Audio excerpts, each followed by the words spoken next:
Hi, my name is Dr. Dan Sullivan, and in today's video, I'm going to be talking about what are some of the best foods to be consuming with ADHD, and then also what are some foods that you want to avoid with ADHD. You want to be eating as many whole foods as possible, so not processed, not packaged, so foods in their raw form, foods in their unprocessed form. It's also a good idea to be eating organic food as much as possible. So what this means is that organic food is not grown with pesticides or herbicides, which can be harmful to the body and the gastrointestinal system. Since cooking with whole foods can be a little bit more time consuming, what I recommend doing is actually cooking more in bulk. Picking a day of the week, say Saturday or Sunday, and cooking most of your food for the week. And this can be really helpful so you can have those healthier foods on hand instead of just running to the pantry in a rush and only having more of those packaged foods and those more unhealthy options. So in this way, when you're cooking in bulk, you can really plan ahead and have those foods readily available when you're in a rush. Let's get into a bit of a macronutrient breakdown. So macronutrients are proteins, fats, and carbohydrates, and these are the building blocks of our energy. So in terms of protein intake, a moderate to higher intake of protein is helpful for ADHD. And there's a couple reasons behind this. So proteins are the necessary ingredients to make all kinds of things in the body, like tissue, muscle tissue, of course, and then also neurotransmitters. And so we know that dopamine is typically lower in those with ADHD, so having adequate protein intake can really help with those building blocks to make dopamine. And in terms of what types of proteins to consume, quality really matters. Getting things like organic chicken, organic turkey, grass-fed beef, wild-caught fish. Those are going to be really great options to keep the quality there so you're not consuming the hormones, and then stressed out animals, and the byproducts of that, like cortisol in their system. In terms of which fish to eat, there's an acronym called SMASH, which stands for sardines, mackerel, anchovies, salmon, and herring. And these are all smaller fish they have less heavy metal burden in them. So you're consuming less heavy metals when you eat the smaller fish. And you want these, again, to be wild caught. So staying away from things like tuna, like swordfish, like shark. And these are basically larger animals that are in the ocean longer. And unfortunately, our ocean is more and more contaminated with heavy metals. And over time, they absorbed those into their system. And when you eat those fish, you also absorb those heavy metals. So a good rule of thumb for protein is to have about a serving with each meal. And what this will do is really balance blood sugar levels, which is critical to overall function, but especially for brain function and those suffering from ADHD. Now let's talk about fats. So fats are critical for all kinds of things in the body, for hormone production, for cell signaling, for your brain. In fact, your brain is made up of a large percentage of fat. And so the types of fats that we eat have a large influence on how our bodies function. So for fats, again, going back to quality matters, things like organic avocados, coconut oil, nuts and seeds in their raw form. Again, so for nuts and seeds, when we're roasting them at high heats, some of those fats oxidize and become less healthy. Grass-fed ghee or grass-fed butter, if you can tolerate dairy.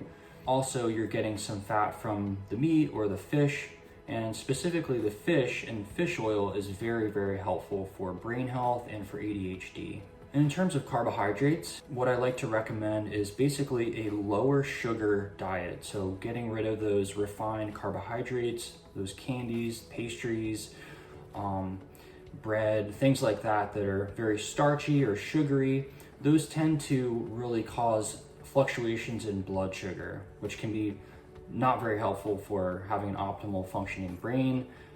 So in terms of carbohydrates, the more vegetables, the better, especially things like cruciferous vegetables like broccoli, kale, Brussels sprouts, asparagus, things of that nature. Those are very, very helpful for overall function as well as brain function. So again, You want to be focusing on buying organic vegetables if possible. And also, in terms of carbohydrates, lower sugar fruits can be very helpful too. Things like blueberries, raspberries, strawberries. So staying away from or eating in moderation things like watermelon or mango, pineapple, things that have a little bit higher sugar, you want to just be a little bit more cautious about. So consuming those things more in moderation and having more vegetables, which are very low sugar and can really also help stabilize blood sugar. So the combination of fat, protein, and fiber really helps to stabilize your blood sugar levels throughout the day, gives you a more balanced fuel source, and can help power your brain. Another thing to add about carbohydrates is you want to try to avoid eating carbohydrates by themselves. So an example of this would be eating just a banana. So with that banana, there's a lot of carbohydrates, there's not much protein, and there's not much fiber or fat. And so protein, fiber, and fat all help to stabilize blood sugar levels. So in terms of having that banana, if you eat just that, you're gonna have a higher blood sugar spike with a potential for a dip. And so we all know what that feels like, that, that sugar rush and then that kind of hypoglycemic episode. So we wanna stay away from that and have more of a balanced meal, something like vegetables with some olive oil on there, with some sardines, or another choice of like organic chicken, things like that. And when you're eating a whole foods diet, there are many different vitamins and minerals that are essential for brain function that will be included in that whole foods diet. So things like zinc, like B vitamins, like omega-3s, like magnesium, like iron. So all these really play a critical role in how the brain functions. And when you're eating a more whole food diet, those types of foods have a lot of those nutrients in there. So you're gonna be less likely to need to supplement with those. And it's just gonna be a more balanced diet. And you're gonna be having a lot more of those nutrients come in, and you'll be able to feel those effects. And with patients that wanna take a deeper dive, what I'll often do is run what's called a micronutrient panel. And what this does is this actually measures the different micronutrients in the person's body to tell which ones they're sufficient in and which ones they might need. And also, I should mention, it's not just about what you eat, but it's about what you absorb.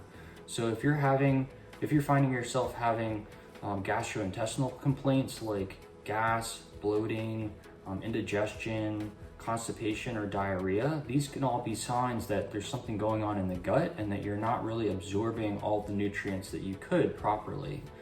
So there's a lot of different testing that can be done for this, but in other words, you're not just what you're consuming, you're what you're absorbing. So things like a history of chronic antibiotic use can really have a big impact on the microbiome, which is basically the environment in our gut. And this environment, or this microbiome, has a large impact on the types of neurotransmitters that our gut produces. A lot of our neurotransmitters are actually produced in the gut. The vitamins that we actually synthesize many vitamins in our gastrointestinal tract. And then also what we absorb, of course. So if you've been exposed to a lot of different antibiotics, which can be life-saving, unfortunately they do have some side effects, like killing off a lot of the good guys in your gut. So with that being said, there are definitely remedies for that, such as probiotics, but it really depends on what your microbiome looks like and the specific microorganisms that might be deficient or that might be overgrowing. So a rule of thumb that I tell patients is the 80-20 rule. So 80% of the time you're eating those whole foods, those organic, unprocessed type of a diet, and then 20% of the time you're doing kind of what you want to do, what tastes good. And so when you stick to this type of a format, it makes it a little bit less rigid, because eating a whole foods diet can sometimes be limiting. So having that 20% to fall back on can make things a little bit more fun and a little bit more manageable in the long term. So I'm going to talk about a few things to avoid. So there are a couple different food triggers that can be problematic for a lot of people, such as gluten, which is the protein component found in wheat or bread. Dairy can be another issue. So things like cheese or milk, yogurt, things like that can often give people an issue, either GI wise and or brain wise. Also things like food dyes, additives, and chemicals can be problematic for some people. And finally, food sensitivities. So these are basically the immune system is reacting to a food. And so this is a little bit different than a food allergy, which is an IgE reaction. So immunoglobulin E, that's basically an anaphylactic reaction. And you definitely know if you had that, something like a peanut allergy where you're gonna swell up and your throat will close, that would be more of an anaphylactic reaction. In a food sensitivity, this would be a more delayed IgG sensitivity. So the immune system is getting worked up, it's not really liking that food, and then you're gonna be having unnecessary inflammation. You could have a variety of different symptoms like brain fog that would contribute or exacerbate your ADHD symptoms. So common food sensitivities might be also gluten, dairy, egg is a big one, and soy can be problematic for some people.